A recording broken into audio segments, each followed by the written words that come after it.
ne croyaient que gendarmes et policiers pouvaient faire un même corps. C'est fait ici au Bénin et ils s'entendent. Et ils montent les grades. Chacun a pas de sa qualité, de sa capacité. Mais ce qui est essentiel, en ville comme dans les campagnes, il y a des patrouilles. Le corridor béninois a été rendu sécurisé. Il n'y en a pas en Afrique de l'Ouest. Cherchez et demandez-moi. Deuxième réforme importante. Vous savez, avant, la grève était là pour faire déchanter les chefs d'État. On n'a pas interdit la grève, mais on a réglementé. Il y a un minimum seulement qu'on peut faire. Au point où, dans nos hôpitaux, dans nos entreprises, la garantie que quand vous venez, vous aurez droit au service est là. C'est important pour que les investisseurs arrivent. Une troisième réforme importante, c'est que dans le secteur économique, on a allégé les procédures d'installation d'entreprises et de fonctionnement pour gagner de l'argent. Et lorsque vous gagnez de l'argent propre, vous avez la capacité, la possibilité d'exporter vos bénéfices. Il n'en a pas partout. Notre pays est ouvert maintenant à tous ceux qui veulent visiter. Obtenir le visa pour venir au Bénin n'est plus une opération. D'abord, beaucoup de pays ont été exemptés du visa. Et pour le faire, vous le faites même en ligne. Comme aussi, constituer une entreprise au Bénin, c'est en 24 heures que vous pouvez le faire. Lorsque vous avez le papier, vous êtes là signé. C'est fondamental. Et je vais commencer donc par certaines innovations qui sont venues. Si dans le temps, le bulletin de l'enfant devait être transcrit à la main, remettre à un parent, à quelqu'un pour que les parents trouvent et au retour sur la fête, non. Le parent peut obtenir les résultats de son enfant sur son portable. C'est digitalisé. Il fallait bien que la fibre optique soit passée par là. La connectivité assurée. Et dans nos campagnes, dans nos villes, si nous voulons que les jeunes soient à la campagne, il faut créer les conditions d'attractivité du monde rural. Et l'une de ces conditions, Adewa, je peux venir, est-ce que j'aurai telle chose? Je peux avoir, il est sur place et il est connecté. Il peut acheter, il peut vendre depuis sa ferme. C'était très important pour que le jeune aille. Puis après, dans le secteur agricole, il faut garantir les facteurs de production.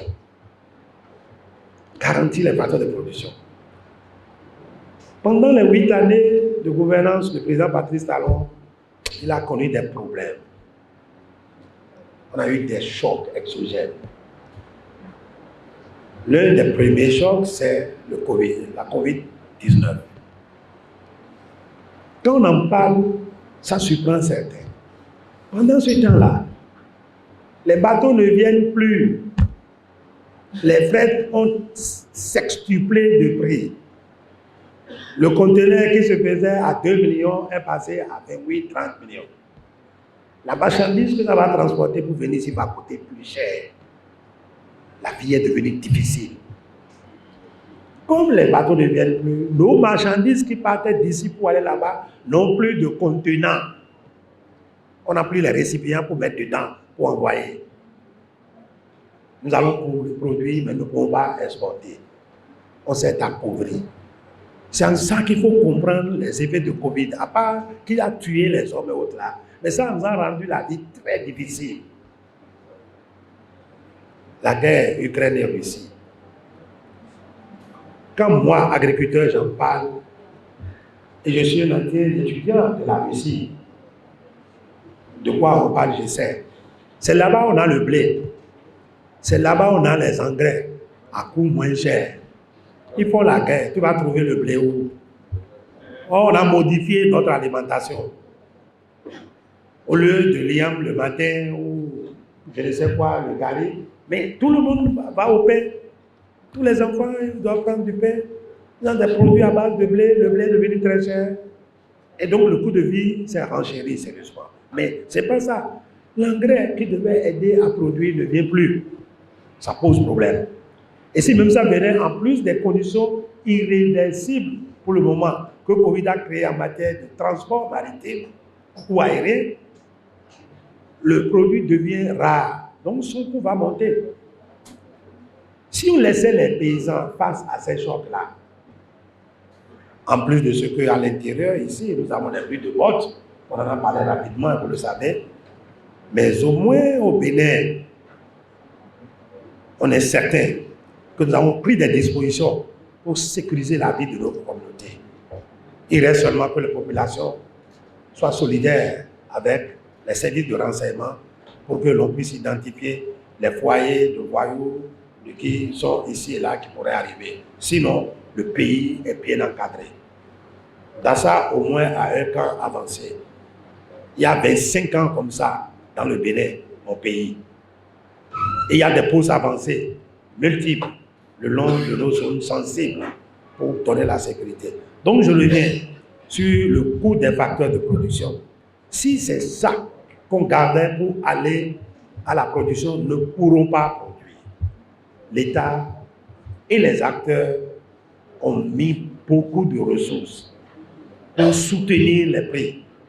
Je ne reviendrai plus tellement sur les engrais, on en a parlé, vous savez. Mais en 3 ans, l'État a dépensé plus de 110 milliards pour soutenir les engrais au prix auquel on les vend maintenant. Et donc, moi, dans l'histoire du Bénin, ça ne s'est jamais passé. L'autre regard que vous devez avoir sur les produits pétroliers, chaque année que Dieu fait, il y a de l'autre subvention que l'État met en place pour maintenir le prix du gasoil, de l'essence et du gaz à un niveau soutenable par nos ménages. Là encore, si vous sortez les chiffres, c'est plus de 200 milliards en 4-5 ans pour tenir le coup. Mais venons du concret. Parce que quand on en parle de beaucoup de milliards et pas de beaucoup de milliards, l'État est demain. Ce qui est pour toi là, je vais dire, dans les collines ici, nous avons eu à mettre en place un certain nombre d'infrastructures pour soutenir l'économie rurale. Premièrement, c'est les aménagements hydro-agricoles. Ça permet d'embrasser quelques 16 254 hectares pour une valeur de 81 milliards 271 millions dans les collines. Et par rapport à ça, Dassa a eu à bénéficier de 3 343 hectares aménagés pour un coût de 16 milliards 720 millions. Quand l'histoire a permis à un gouvernement de faire une concentration d'investissement comme ça dans ce secteur, l'AE et des bois. Deuxième chose, les retenues d'eau dans les collines. J'ai insisté, et mon frère Laoui est bien revenu là-dessus. Mais globalement, nous avons 15 retenues d'eau construites ou réhabilitées dans les collines. Pour un montant de 4 milliards 875 millions. Je dirais simplement 5 milliards pour avoir la paix. Mais dans cette affaire, Dassa a bénéficié de 2 retenues d'eau pour 650 millions de francs. Les forages. Les collines en avaient besoin. Ce qui est fait jusqu'à cette année, c'est 185 forages pour un montant cumulé de 740 millions. Sur les forages, Dassa en a eu 36 pour 144 millions d'investissements.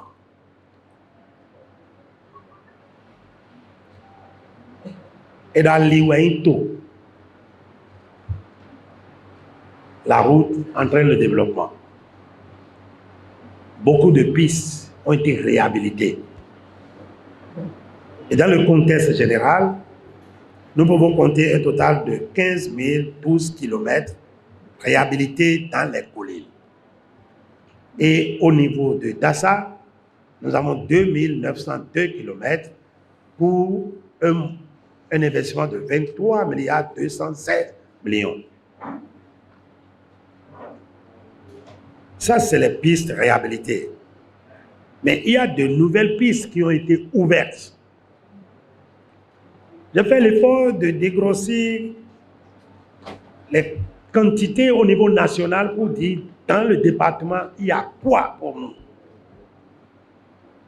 Nous avons réhabilité 1000, donc ouvert 1226 km de pistes. Et Dassa, pour les pistes ouvertes, a bénéficié de 183 km pour un montant de 2 412 millions. Tenez, on a produit. Il faut pouvoir les stocker dans des conditions propres. Nous avons eu à construire dans les collines 80 magasins de stockage d'une capacité totale de 35 000 tonnes pour une valeur de 3 200 millions. En termes de magasins de stockage, Dassa a bénéficié de 12 magasins pour un montant de 480 millions de francs. Beaucoup d'autres investissements au niveau du secteur agricole ont été menés. Il s'agit des marchés à bétail. On en a 5 dans le département. Il s'agit de boucheries. On en a 6. Il s'agit des aires d'abattage.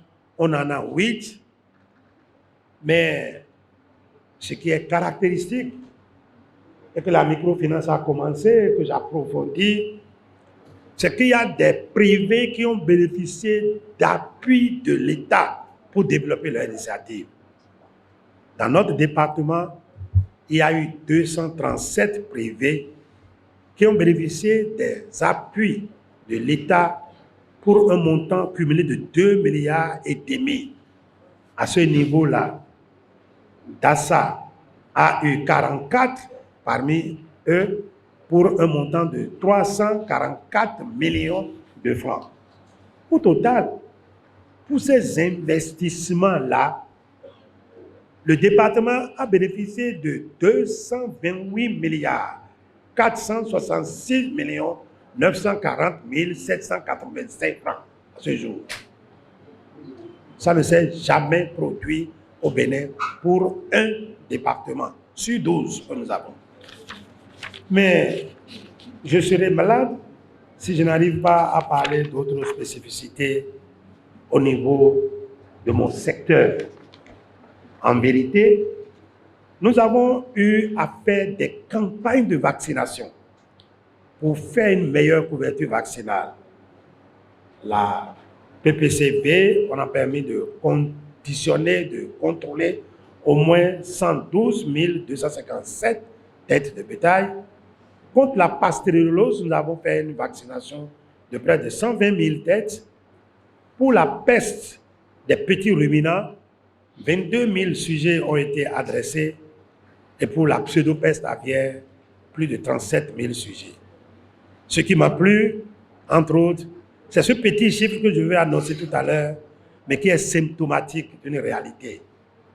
Pendant longtemps, quand on parle de la vaccination contre la rage canine, les gens ne se bousculaient pas pour le faire. Le département des collines a permis de couvrir 7 578 sujets, ce qui est un des records que vous avez battus et ce qui sécurise maintenant un peu nos enfants contre les morsures de chiens ou d'animaux de compagnie enragés.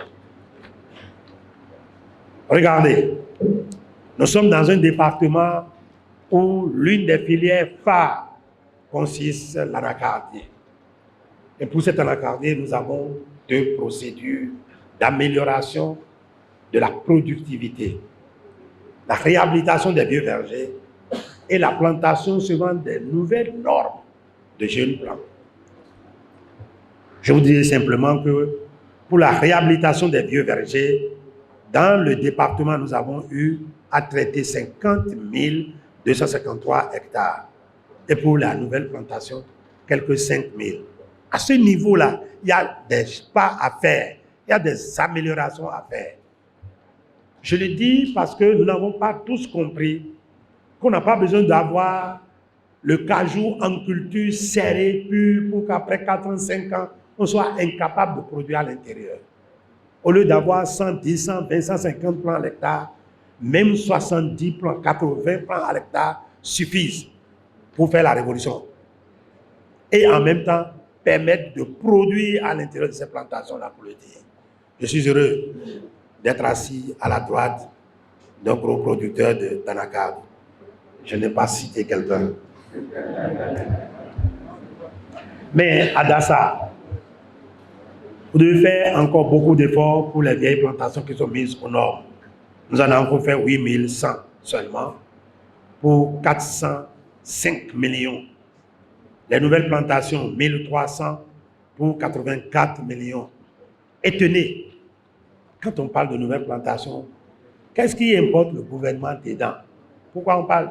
Ce qui importe le gouvernement, c'est que, 1, le plan qui est mis en terre coûte 600 francs. Le gouvernement subventionne ce plan et ne demande que 100 francs aux planteurs. C'est la même histoire sur la mangue. C'est la même histoire sur les orangers. C'est la même histoire sur tout ce qui est plan. Pour que, au fait, à 15-20% seulement, le producteur y contribue. La deuxième chose, c'est l'accompagnement pour la plantation et la mise aux normes de cette plantation-là. Je viendrai sur les aspects de l'économie globale pour vous dire, quand j'ai parlé tout à l'heure des produits pétroliers, en 2021, pour pouvoir maintenir le prix du pétrole à ce niveau soutenable, il a fallu débourser 20 milliards 613 millions. En 2022, nous avons dû faire une subvention de 126 milliards.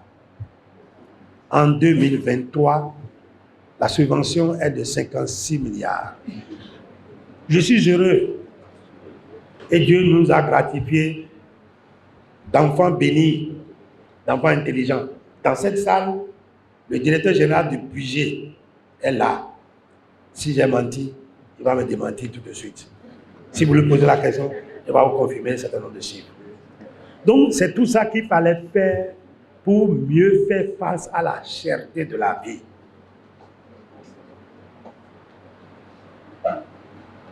Pour mieux contrôler les produits qu'on importe, il a été nécessaire pour le gouvernement de renoncer à certaines taxes.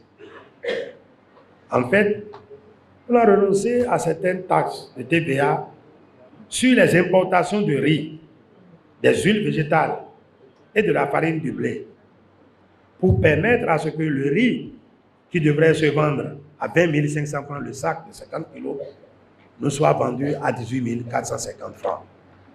Il a fallu renoncer à des taxes sur des produits pétroliers. Il a fallu renoncer ou maintenir la stabilité des prix de l'électricité au niveau des ménages. Nous avons aussi appliqué un dispositif strict de contrôle des prix dans les marchés et dans nos supermarchés pour aider à ce que la spéculation ne fasse pas route commune chez nous.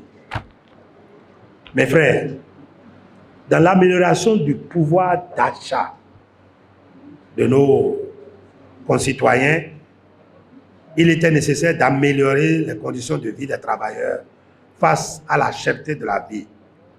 Mais il y a eu des mesures qui ont été prises pour le remboursement des dettes partielles, de la dette due aux travailleurs.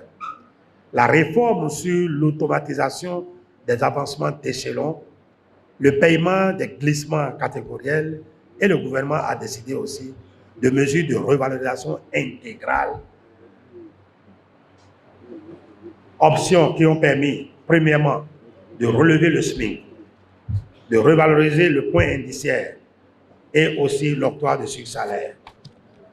Quand vous regardez cette panoplie de bactéries pour soutenir l'économie du Bénin et la vie de nos concitoyens, quand vous regardez tout ce qui est mis dans l'éducation, dans la santé, dans l'aller et venir pour pouvoir commercer, dans les facilitations maintenant pour que de nouvelles opportunités de développement s'installent, le Bénin a pris le taureau du développement. Monsieur le ministre d'État, je conclurai pour dire aux producteurs, nous avons produit de la matière première en quantité maintenant et en qualité. Et nous devons transformer ces matières premières-là. C'est pourquoi on a donné des facilités aux promoteurs nationaux de développer des initiatives de valorisation de nos matières premières. Puis par la suite, on a créé l'OGB pour donner de la facilité à des investisseurs d'y arriver. Pendant près de 2 semaines, des délégations de producteurs, d'influenceurs, d'autorités administratives ont fait le tour de l'OGB et ils ont vu les usines mises en place et la main-d'œuvre nationale qui a été mobilisée. Le secteur qui produit plus d'emplois au Bénin, c'est le secteur agricole. Je garde la modestie pour le dire. Et chacun de nous est capable de créer des emplois. Il suffit d'ouvrir un poulailler, de recruter 2-3 personnes pour travailler avec vous. Vous avez créé des emplois. Je vous remercie.